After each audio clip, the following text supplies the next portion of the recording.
Daniel capítulo 1, versículos 1 e 2 diz assim: No terceiro ano do reinado de Jeoaquim, rei de Judá, veio Nabucodonosor, rei da Babilônia, a Jerusalém e a sitiou.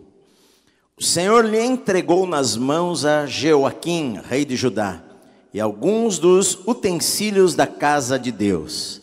A estes levou-os para a terra de Sinar, para a casa do seu Deus, e os pôs na casa do tesouro do seu Deus. Amém. Era o ano 605 antes de Cristo.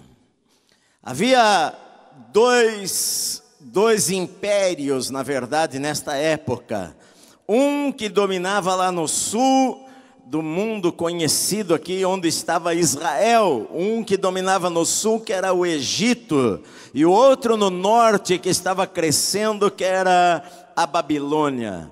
A Babilônia havia derrotado o império assírio. E agora, no ano 605, há uma batalha travada entre a Babilônia e o Egito, no qual a Babilônia sai vencedora. E então, com isto, Nabucodonosor, ele expande cada vez mais o seu império. E no ano 605, ele chega às portas da cidade de Jerusalém.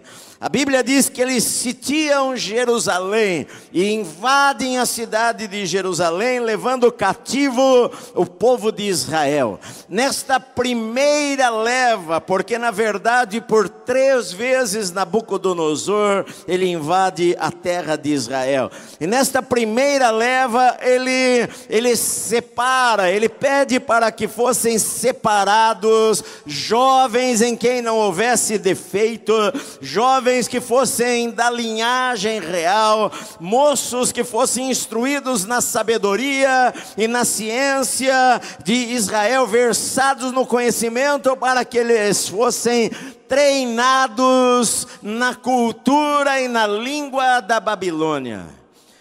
Nabucodonosor, ele entra no templo e ele pega lá os utensílios da casa de Deus e ele leva para a Babilônia e ele coloca no templo do seu Deus. Na verdade, haviam 2 reis aqui. Jeoaquim, o rei de Israel, era um rei mau. A Bíblia diz que ele foi filho de Josias, que foi um dos melhores reis de Israel. Mas Jeoaquim viveu uma vida ímpia, não seguiu os caminhos do seu pai, afastou cada vez mais Israel de Deus. Então, por causa disto, a Bíblia diz que o Senhor entregou a Israel nas mãos de Nabucodonosor. Mais do que uma guerra entre reis, na verdade era uma guerra espiritual. O que estava acontecendo era que na cabeça das pessoas estava de que era uma guerra entre deuses, na verdade. Os exércitos da Babilônia, com certeza, eles iam com seus deuses à frente do exército.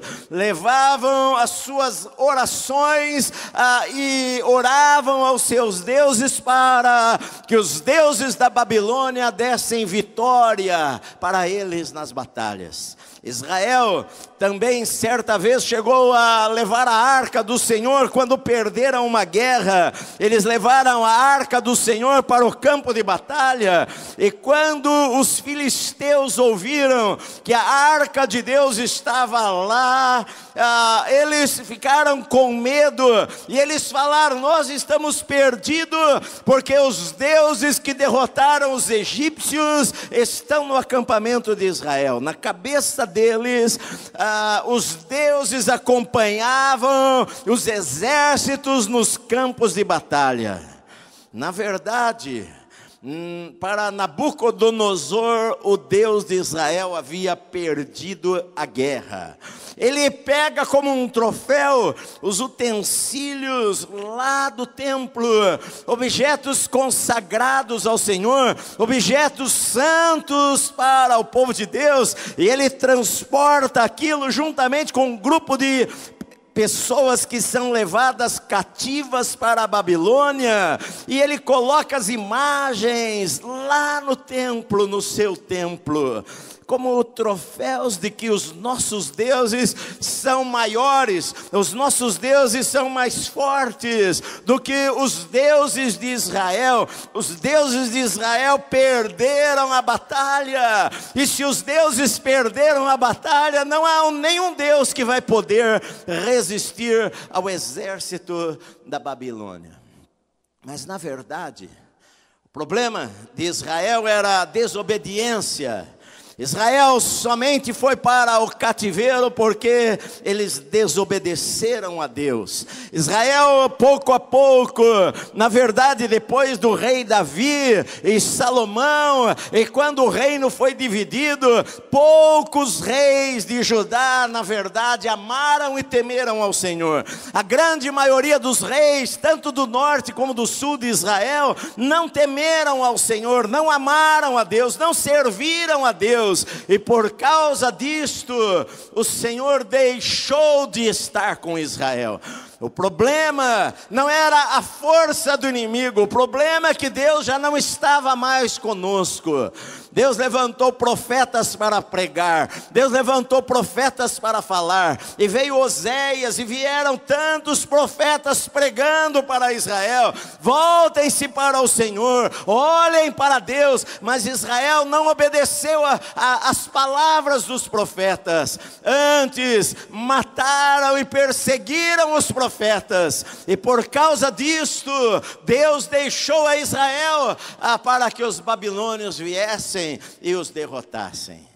A Bíblia fala no livro de Abacuque, Deus fala através do profeta, respondendo à oração do profeta. Deus fala: olha, vai haver dias que eu vou fazer coisas que vocês não vão acreditar.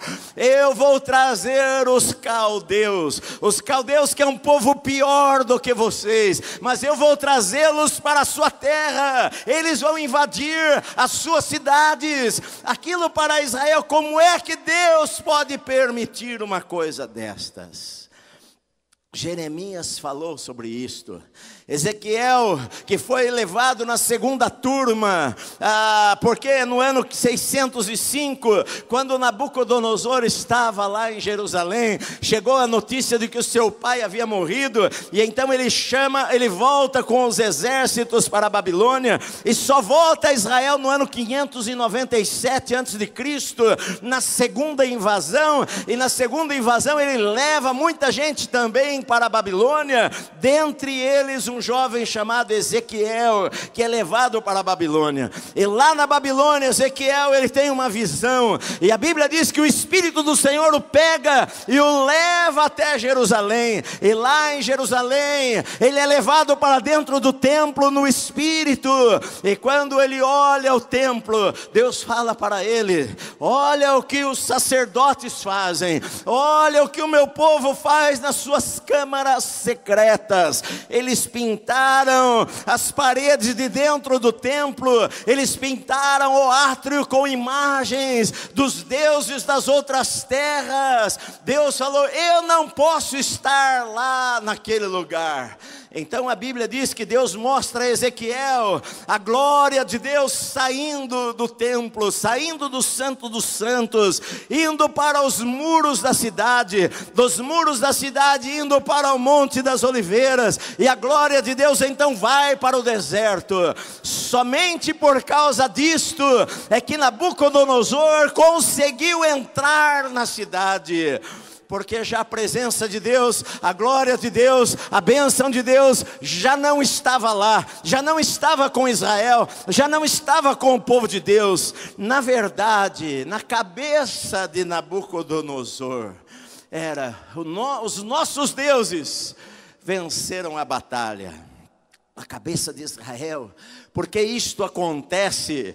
Por que é que nós perdemos a guerra? Por que é que o inimigo invadiu a terra? Na verdade, em nossa vida, muitos dos problemas que nós passamos é porque nós não ouvimos a voz de Deus e não obedecemos ao Senhor. Muitas coisas que nós passamos em nossa vida é porque às vezes o Senhor não está conosco naquele lugar. Naquela decisão, nós não consultamos a Deus, nós não buscamos ao Senhor, nós não vamos ver a palavra, e nós saímos da proteção de Deus. E então às vezes nós sofremos por causa disso. Nós sofremos muitas vezes por causa dos nossos próprios erros, das nossas próprias escolhas. Na verdade não era que Deus não estava querendo proteger a Israel ou abençoar a Israel, mas que Deus não podia estar mais lá. Deus queria estar com o seu povo, mas o seu povo rejeitou ao Senhor. O seu povo falou, nas suas atitudes, nós não queremos Deus em nossa vida. Então Deus saiu daquele lugar. A Bíblia diz no versículo 2 que o Senhor entregou nas mãos do rei da Babilônia a Jeoaquim, e o Senhor entregou. Só o Senhor. Olha só, eles não foram os babilônios que na verdade venceram. Foi o Senhor que entregou nas mãos, porque eles estavam longe de Deus. Na verdade, não eram os deuses da Babilônia, não eram maiores do que o Senhor. Às vezes, quando nós perdemos as nossas batalhas, nós achamos que Deus não está no controle das coisas. Na verdade, a mensagem do livro de Daniel é que Deus está no controle de todas as coisas. A mensagem do livro de Daniel é que Deus reina. Deus reina. Deus não deixou de estar assentado sobre um alto e sublime trono. Deus não deixou de ser grande. Deus não deixou de ser todo-poderoso. Deus não deixou de conhecer todas as coisas. Deus sabe todas as coisas. O problema é que o povo de Deus se afastou do Senhor. Deus não deixou de ser Deus. Deus não deixou de cumprir a sua palavra. Deus não deixou de proteger o seu povo. Na verdade, a Bíblia diz que ainda que a gente seja infiel, Deus continua sendo fiel. Mas Deus não continua sendo infiel à nossa infidelidade. Deus continua sendo fiel à palavra que Ele falou que Ele iria fazer. Deus falou para os seus profetas, queria entregar a Israel nas mãos de um povo estranho, que falasse uma língua estranha, por causa da desobediência, por causa das escolhas que eles estavam fazendo. Israel abandonou a Deus, e por causa disto, a Bíblia diz que Deus entregou, Deus permitiu, Deus sabia. Mas quando você lê o livro de Daniel, você vê Deus por toda parte. Você vê Deus mostrando sua grandeza. Você vê Deus libertando a Daniel lá da boca dos leões. Você vê os 3 amigos de Daniel numa fornalha, e lá na fornalha eles não são mortos, não são queimados. Deus não deixou de ser Deus por nenhum momento, meu amado. Ele continua sendo Deus. Mas às vezes, quando as coisas não acontecem do jeito que nós queremos que elas aconteçam, nós começamos a culpar a Deus por aquilo.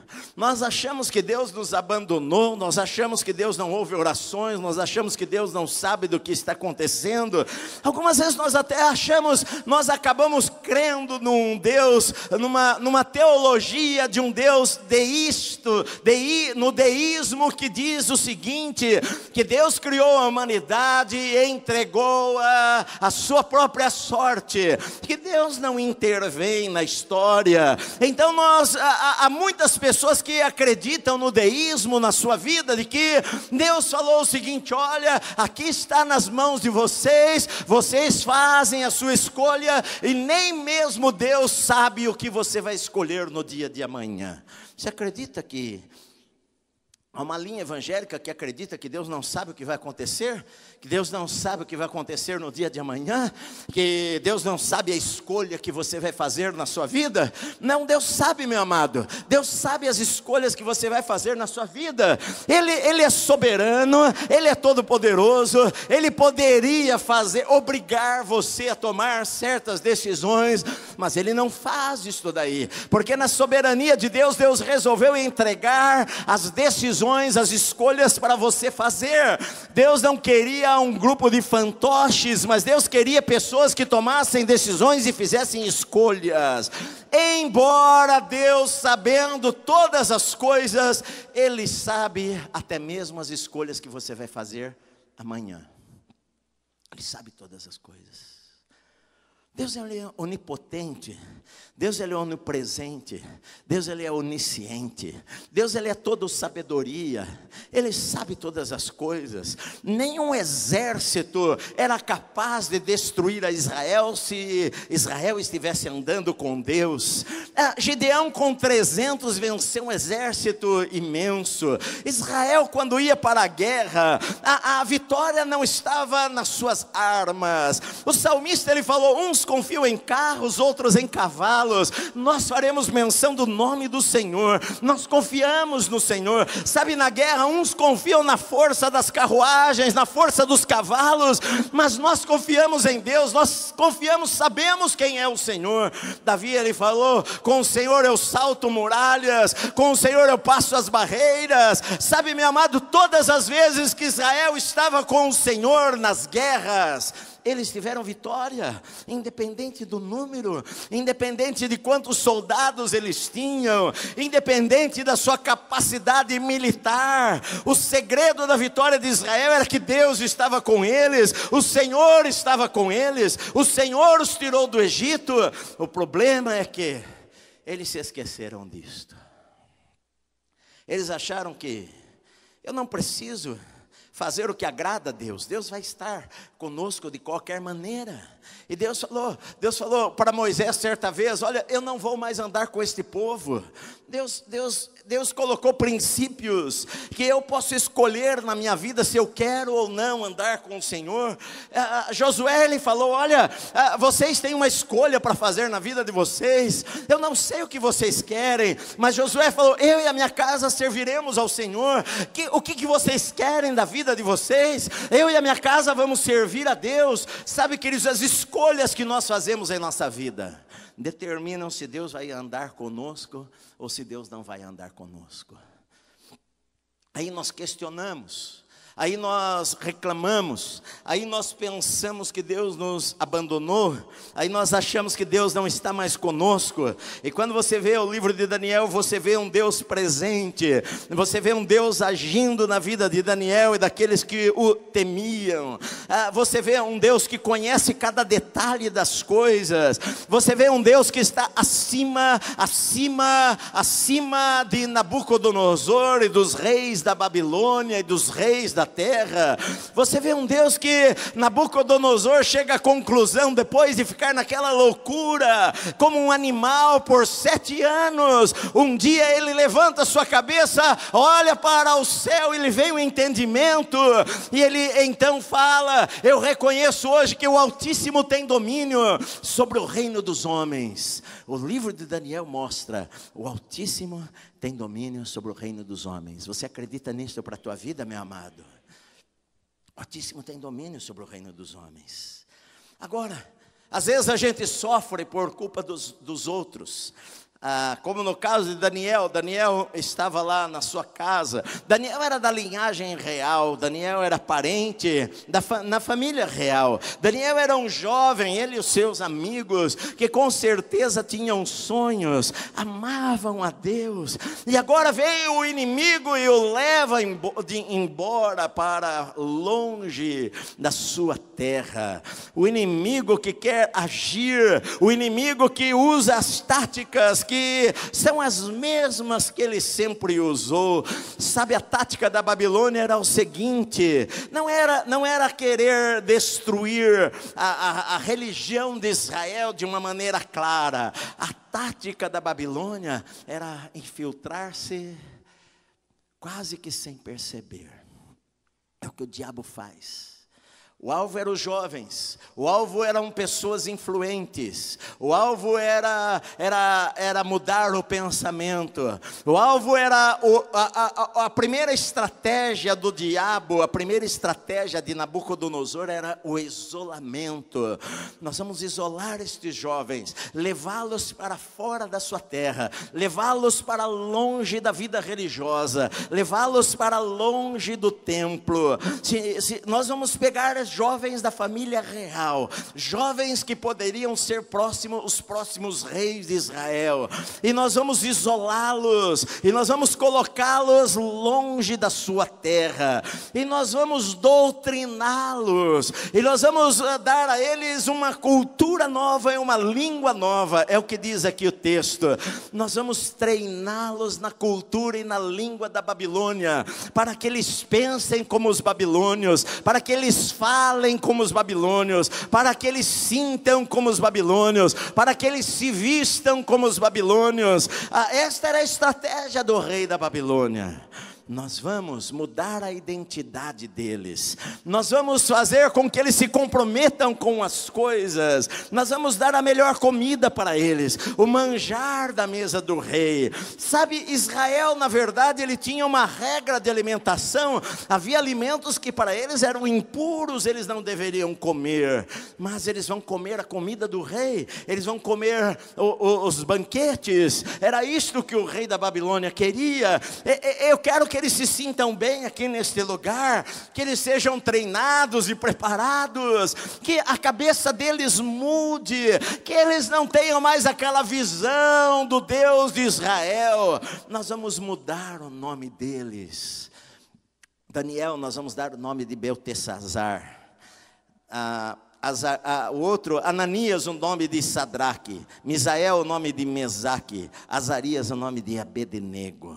Na verdade, os quatro judeus, Daniel e seus 3 amigos, tinham nomes que falavam do Deus de Israel. Daniel, o Deus de Israel. Mas aí foi colocado nomes dos deuses da Babilônia neles. É Nebo que te ajuda, é Marduk que te ajuda, é Marduk que é o seu Deus. É mudar a identidade, é a estratégia do diabo sempre, que a gente pense e viva como a Babilônia, e assim nós perdemos a bênção de Deus sobre as nossas vidas. Na verdade, Daniel não fez nada de errado. E às vezes a gente passa por situações sem fazer nada de errado. E nós podemos até pensar, por que Deus permite estas coisas? Por que Deus faz estas coisas? Na verdade, Deus não faz, meu amado. O prazer de Deus sempre é fazer o bem. O prazer de Deus sempre é nos abençoar. O prazer de Deus sempre é dar o melhor para nós. O problema são as escolhas. E às vezes o filho faz uma escolha e deixa o pai e a mãe tristes. O marido faz uma escolha e afeta a família inteira. E foi o que aconteceu aqui com Daniel. Mas Deus não perdeu nenhuma guerra, porque Deus não perde nenhuma guerra. Deus continuou sendo Deus. Tudo que estava acontecendo, Deus sabia cada detalhe das coisas. Tudo estava, Deus já havia dito isto muito antes para Israel. Não pegou a Deus de surpresa, porque Deus sabe o teu presente, o teu passado e o teu futuro, meu amado. A Bíblia diz isso daí. Olha, a Bíblia diz, vire a página da Bíblia aí no livro de Isaías, no capítulo 46. Lembrai-vos das coisas passadas da antiguidade, que eu sou Deus e não há outro. Eu sou Deus e não há outro semelhante a mim. Que desde o princípio anuncio o que há de acontecer, e desde a antiguidade as coisas que ainda não sucederam. Eu que digo, o meu conselho permanecerá de pé, farei toda a minha vontade. Deus, ele está dizendo, olha, eu sou Deus e não há outro. Não há outro semelhante a mim. Eu desde o princípio, eu anuncio as coisas que vão acontecer. Eu já sei, nada me pega de surpresa. As coisas que ainda não sucederam, eu digo, meu conselho permanecerá. Na verdade, Deus, ele sabia cada detalhe de todas as coisas que estavam acontecendo com Israel. Sabe, queridos, quando eu entendo sobre a onisciência de Deus. O que é a onisciência de Deus? A onisciência de Deus é que me diz que Deus sabe de todas as coisas. Quando eu entendo a onisciência de Deus, eu sei que Deus sabe cada detalhe, cada plano. Deus sabe o que eu penso, Deus sabe o que o diabo pensa, Deus sabe o que acontece. Sabe, queridos, quando eu entendo a onisciência de Deus, eu confio no Senhor, e se eu ando em integridade no meu coração, Deus vai abençoar a minha vida em qualquer lugar da terra. Não é o lugar que faz a pessoa, é a pessoa que faz o lugar. Olha só, Daniel, ele estava agora na Babilônia, ele estava numa terra estranha, ele estava longe da vida religiosa de Jerusalém, ele estava longe do templo, mas ele não estava dependendo de nada. Ele, no seu quarto, todos os dias, ele abria a janela do quarto que dava para Jerusalém, e 3 vezes ao dia ele se ajoelhava e ele orava ao Senhor. Não importa que ele está longe do templo, mas ele nunca ficou longe de Deus. Na verdade, nós muitas vezes culpamos o lugar. Nós achamos, se eu tivesse um lugar melhor, se eu tivesse nascido numa família melhor, se eu não tivesse condições melhores, eu ia buscar a Deus. Não, meu amado, você não precisa de nada disto. Você pode andar com Deus estando em qualquer lugar da terra. A Bíblia diz lá em Mateus, na oração do Pai Nosso, Jesus ele falou o seguinte: não é pela tua vã repetição que as suas orações são ouvidas, porque Deus conhece as suas necessidades antes mesmo de você falar delas. Deus sabe todas as coisas. A Bíblia diz: não se vende um pardal por 2 pardais por uma moedinha. Assim também, Deus sabe da tua vida. Todos os teus cabelos estão contados. Deus sabe, não cai uma única folha de uma árvore sem que o Senhor saiba.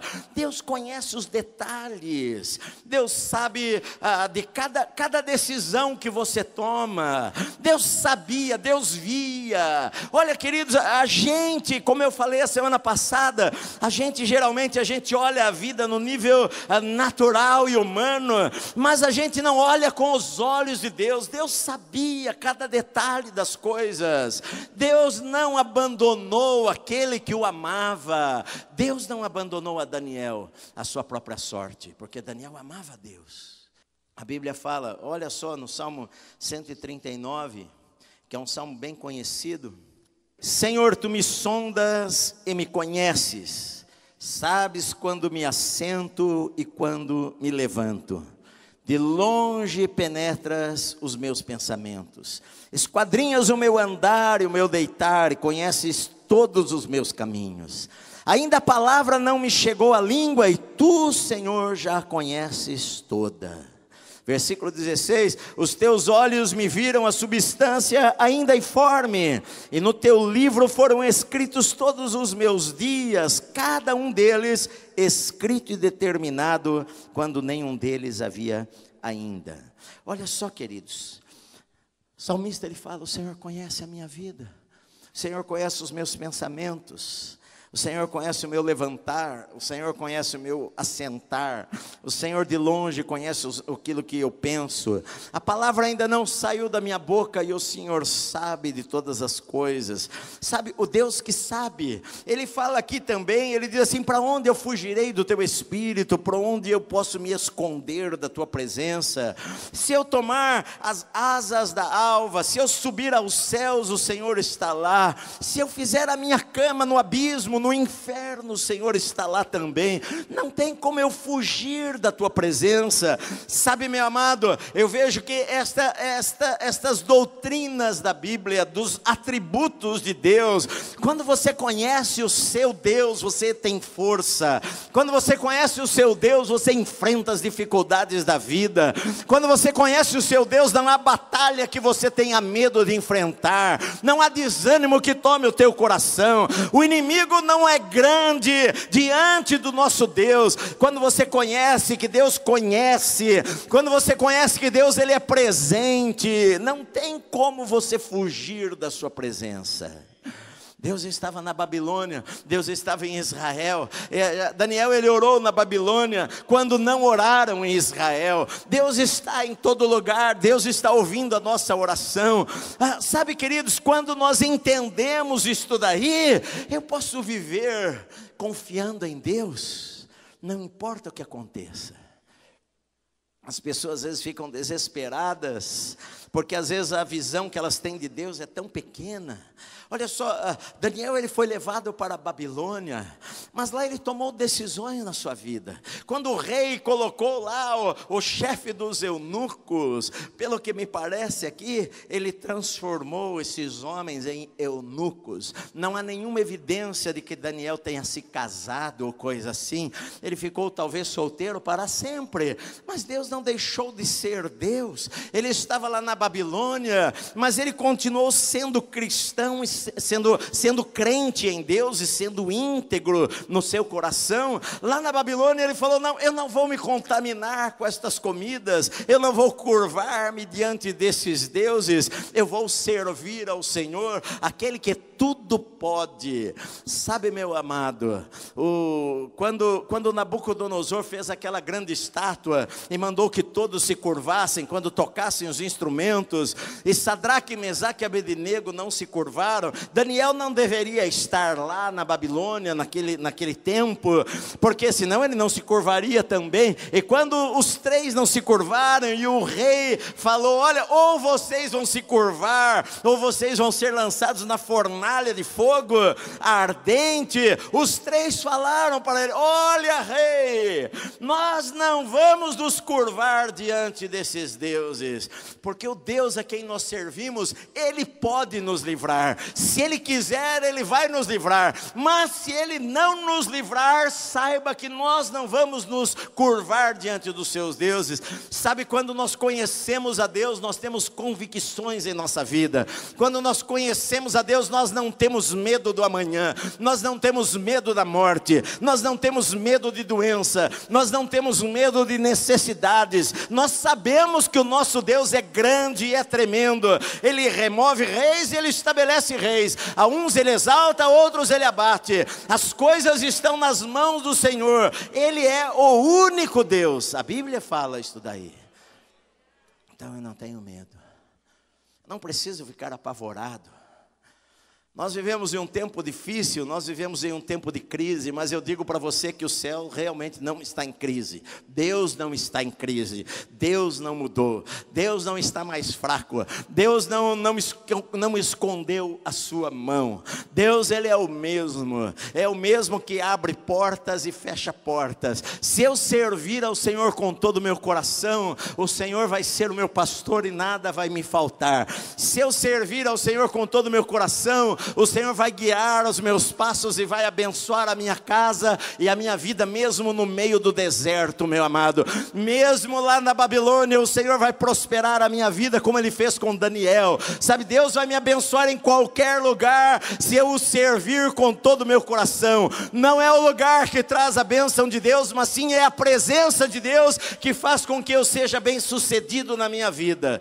Mas nós muitas vezes achamos que é mais importante nós carregarmos a arca para a guerra do que ter Deus conosco. Israel levou a arca e perdeu a batalha, porque eles achavam que amuletos serviam para as coisas. Às vezes nós achamos que se nós tivermos alguns amuletos cristãos, nós seremos abençoados. Nós somos abençoados porque Deus está conosco. Isso é o mais importante na nossa vida, meu amado. Isso é o mais importante na nossa vida. E Daniel sabia disto. Deus abençoa Daniel na Babilônia. Deus abençoa Daniel e os seus amigos lá naquela terra estranha. Daniel viveu 90 anos, talvez. Daniel passou todo o cativeiro, 70 anos. 70 anos. Não são 70 dias. O primeiro capítulo de Daniel, ele marca isso daí, porque o primeiro capítulo começa a falar no ano terceiro do reinado de Jeoaquim, que foi o ano 605, quando ele foi levado para a Babilônia, e ele termina o capítulo falando, Daniel continuou até o primeiro ano do rei Ciro, que foi o Ciro que destruiu a Babilônia. Na verdade, Daniel continuou mais do que o primeiro ano, ele marca o primeiro ano, porque no primeiro ano Ciro deu ordem, quando Ciro, ele subiu ao trono, derrotou os babilônios. Quando Ciro derrotou a Babilônia, no primeiro ano do seu reinado, ele deu ordem aos judeus para que voltassem para Jerusalém. E Daniel marca esse tempo, 70 anos. 70 anos se passaram. Desde quando começa o versículo 1 de Daniel 1 até o último versículo do capítulo 1, 70 anos se passaram. Daniel ficou esses 70 anos na Babilônia. Não há nenhuma indicação de que Daniel tenha voltado para a sua terra. Algum momento, nem para visitar. Daniel talvez nunca mais voltou a Jerusalém. Daniel ficou na Babilônia. Ali na Babilônia o Senhor o abençoou. Ali na Babilônia ele se tornou conselheiro dos reis. Os reis passaram. Nabucodonosor morreu. Nabucodonosor, antes de morrer, na verdade se tornou crente no Senhor. Quando ele recobrou o seu trono, depois de passar aqueles 7 anos lá como um animal, a Bíblia diz que ele falou: hoje eu exalto ao único Deus, não há Deus a não ser o Senhor. Mas ele morreu, e vieram outros reis, e Belsassar morreu, e entrou outros reis, e Daniel estava vivo, Daniel estava lá, porque o Senhor estava com ele. Você faz o lugar, meu amado. A bênção vai estar com você em qualquer lugar. A Bíblia diz: ao entrar ou ao sair, se diligentemente ouvirdes a minha voz, a Bíblia diz, eu, Senhor, vou abençoar a tua vida. Você não precisa ficar na fila da bênção. A bênção vai correr atrás da sua vida, atrás da sua família, atrás da sua casa. A Bíblia diz que ao entrar ou ao sair, no campo ou na cidade, o Senhor vai abençoar a minha vida. Deus abençoa a Daniel na Babilônia, meu amado. Deus abençoa Daniel na Babilônia. Ele se tornou uma pessoa importante ali naquele lugar. Ele foi perseguido naquele lugar, mas o Senhor estava com ele. O importante é ter o Senhor conosco, meu amado, na nossa vida. Hoje as nossas lutas são menores do que as que Daniel teve. Nenhum de nós tem sido jogado numa cova de leões. Nenhum de nós foi tirado, arrancado à força do seu país e levado para um outro país, para uma outra terra como escravo. Nós hoje temos liberdade. Você pode estar passando uma luta que você acha porque você está desempregado, porque alguma coisa aconteceu em sua vida e você fica desesperado com isso daí. Querido, confia no Senhor. Deus é o Deus que tem o controle sobre todas as coisas. Deus é o Deus poderoso que pode abrir portas que você não enxerga. Ele tem o domínio sobre o reino dos homens. Ele tem o domínio sobre todas as coisas. Eu creio nisso daí. Deus remove reis. Deus estabelece reis. Quando eu ando com o Senhor, Deus vai me abençoar em qualquer lugar, meu amado. Então, você aprende a confiar em Deus. Não foram os deuses da Babilônia que venceram o Deus de Israel. Aquilo só aconteceu porque Deus deixou que acontecesse. Deus os entregou nas mãos como consequência da lei do semear e colher. Aquilo que eu semear, eu vou colher. Se eu semear para a carne, eu vou colher. Se eu semear para o espírito, eu vou colher. O teu presente é resultado da semeadura que você faz no seu passado. Se você quiser colher algo diferente no futuro, semeie alguma coisa diferente no presente. Aquilo que você semeia hoje, você vai colher daqui a um tempo. Você quer coisas boas para a tua vida? Semeie coisas boas hoje. Você quer o favor de Deus, a bênção de Deus para daqui a 2, 3, 4 anos na sua vida? Semeie hoje coisas corretas, coisas que agradem ao Senhor, e o Senhor vai abençoar a tua vida, meu amado. Nas mãos do Senhor a força e poder. Nas mãos do Senhor estão todas as coisas. Eu creio nisto. Eu creio num Deus que tem todo o poder. Eu creio num Deus que sabe todas as coisas. Eu creio num Deus que tem toda a sabedoria. Eu creio num Deus que nada acontece por acaso. E que se eu ando com Deus, até as provas, Deus transforma em bênçãos na minha vida. As maldições, Deus transforma em bênçãos em minha vida. O que pode ser, que parece aos olhos que é um mal, Deus transforma em bênçãos na minha vida. O que parece para você, Por que tem tanta gente que fica desesperado porque, por exemplo, perdeu o emprego? Querido, Deus é Deus. Deus continua sentado sobre um alto e sublime trono. Deus continua governando sobre todas as coisas. Deus continua querendo dar o melhor para os seus filhos. Deus continua cuidando de cada detalhe da nossa vida. Deus continua cuidando de nós. Deus continua sendo Deus, nada mudou. Sabe, queridos, Deus só usa meios diferentes, muitas vezes em nossa vida, para agir em nossa vida. Sabe, se esta porta fechou, quem é o teu supridor? É aquela porta ou é o Senhor? Se aquela porta fechou, Deus tem outras portas, Deus tem outros caminhos, Deus tem outros métodos, Deus tem outros lugares. Deus, Ele é Deus, Ele controla todas as coisas. Quando eu confio em Deus, eu durmo em paz, durmo tranquilo. Eu não durmo cheio de preocupações com o que vai acontecer amanhã. Deus já sabe o que vai acontecer amanhã. E sempre Deus tem o melhor para a nossa vida. Se você não entender, mesmo que você não entenda, confia. Eu confio sem entender. Você não precisa entender. Você não é Deus. Você não entende tudo. Eu também não entendo tudo. Mas eu confio independente daquilo que acontece.